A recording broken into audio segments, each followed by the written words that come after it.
ಅಭಿಷೇಕ ಮಾಡಿ ತನ್ನ ಕರುಳನ್ನೇ ಹೂವಿನ ಹಾರ ಮಾಡಿ 9 ತಿಂಗಳು ಹೊತ್ತು ಹೆತ್ತು ಪೂಜಿಸುವ ದೇವತೆಯೇ ನಿಜವಾದ ತಾಯಿ.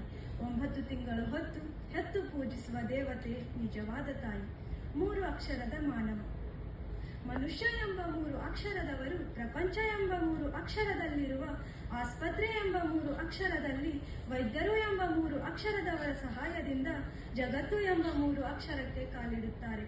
ಮನುಷ್ಯ ಎಂಬ 3 ಅಕ್ಷರದವರು ಪ್ರಪಂಚ ಎಂಬ 3 ಅಕ್ಷರದಲ್ಲಿರುವ ಆಸ್ಪತ್ರೆ ಎಂಬ 3 ಅಕ್ಷರದಲ್ಲಿ ವೈದ್ಯರು ಎಂಬ 3 ಅಕ್ಷರದವರ ಸಹಾಯದಿಂದ ಜಗತ್ತು ಎಂಬ 3 ಅಕ್ಷರಕ್ಕೆ ಕಾಲಿಡುತ್ತಾರೆ. ನಂತರ ದೇವರು ಎಂಬ ಅಕ್ಷರಕ್ಕೆ ಕೈ ಮುಗಿದು ಪುಸ್ತಕ ಎಂಬ ಅಕ್ಷರವನ್ನು ಹಿಡಿದು ಶಿಕ್ಷಣ ಎಂಬ 3 ಅಕ್ಷರಕ್ಕೆ ಕಾಲಿಡುತ್ತಾರೆ. ಪುಸ್ತಕ ಎಂಬ 3 ಅಕ್ಷರವನ್ನು ಹಿಡಿದು ಶಿಕ್ಷಣ ಎಂಬ 3 ಅಕ್ಷರಕ್ಕೆ ಕಾಲಿಡುತ್ತಾರೆ. ಅಲ್ಲಿಯೂ ಉತ್ತೀರ್ಣ ಎಂಬ 3 ಅಕ್ಷರವನ್ನು ಪಡೆದು ಜೀವನ ಎಂಬ 3 ಅಕ್ಷರದಲ್ಲಿ ಸಂತೋಷ ಎಂಬ 3 ಅಕ್ಷರದಿಂದ ಸಾಗುತ್ತಾರೆ. ಉತ್ತೀರ್ಣ ಎಂಬ 3 ಅಕ್ಷರವನ್ನು ಪಡೆದು ಜೀವನ ಎಂಬ 3 ಅಕ್ಷರದಲ್ಲಿ ಸಂತೋಷ ಎಂಬ 3 ಅಕ್ಷರದಿಂದ ಸಾಗುತ್ತಾರೆ.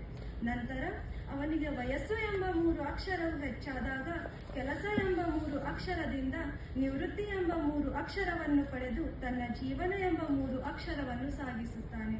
ನಿವೃತ್ತಿ ಎಂಬ 3 ಅಕ್ಷರವನ್ನು ಪಡೆದು ತನ್ನ ಜೀವನ ಎಂಬ 3 ಅಕ್ಷರವನ್ನು ಸಾಗಿಸುತ್ತಾನೆ. ನಂತರ ಮರಣ ಎಂಬ 3 ಅಕ್ಷರವನ್ನು ಹೊಂದಿ ಸ್ಮಶಾನ ಎಂಬ 3 ಅಕ್ಷರದಲ್ಲಿ ತನ್ನ ಜೀವನ ಎಂಬ 3 ಅಕ್ಷರವನ್ನು ಮುಕ್ತಾಯ ಎಂಬ 3 ಅಕ್ಷರದಲ್ಲಿ ಮುಗಿಸುತ್ತಾನೆ. ತನ್ನ ಜೀವನ ಎಂಬ 3 ಅಕ್ಷರವನ್ನು ಮುಕ್ತಾಯ ಎಂಬ 3 ಅಕ್ಷರದಿಂದ ಮುಗಿಸುತ್ತಾನೆ. ಧನ್ಯವಾದ.